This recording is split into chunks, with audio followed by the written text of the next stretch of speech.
आपल्याकडे दिल्यावर वाचल्यावर आपण परवानगी द्याल. मी हे आपल्याकडे पाठवलं होतं, त्यानंतर आपल्याकडून परत इथं आलंय. अतिशय बाब गंभीर आहे.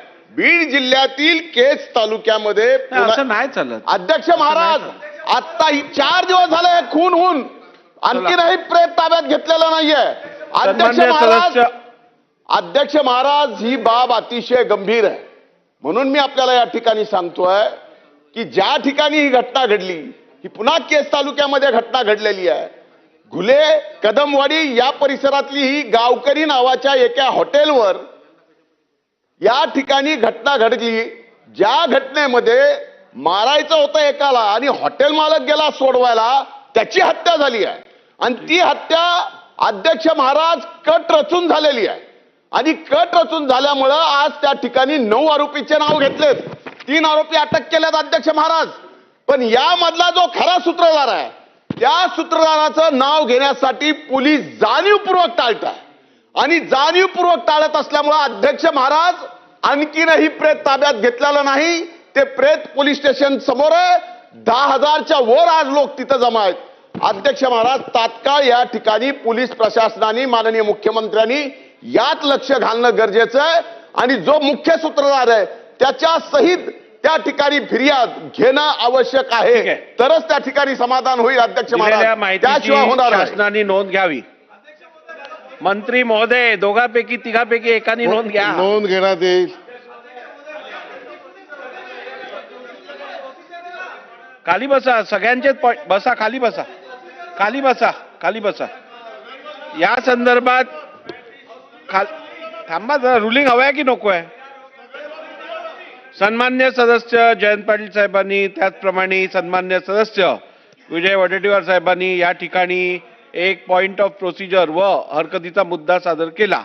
त्या संदर्भात मी यापूर्वीही या संदर्भात रुलिंग गेल्या अधिवेशनात दिलेलं आहे. तरीही परत मी या संदर्भात बोलू इच्छितो की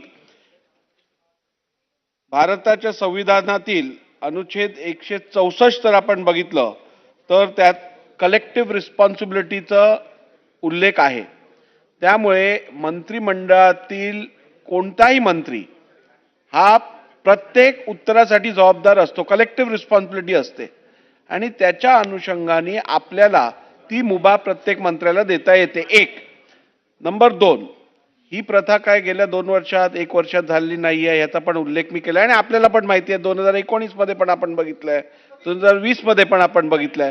परंतु परंतु परंतु परंतु परंतु असं असतानाही या विषयात इतर आपली भूमिका बरोबर आहे की एखादा मंत्री जर सभागृहात असेल तर त्याच्या खात्याची उत्तरं त्या मंत्र्यांनी देणं अपेक्षित आहे, अगदी योग्य आहे.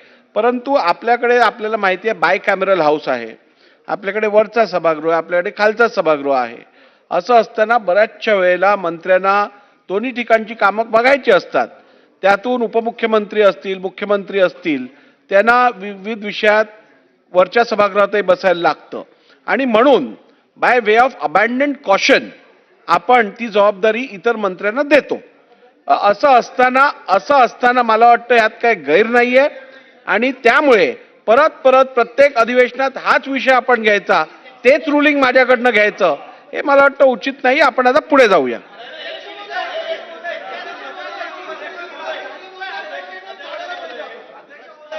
रेकॉर्डवर नाही काढायला पाहिजे. 19 आणि 20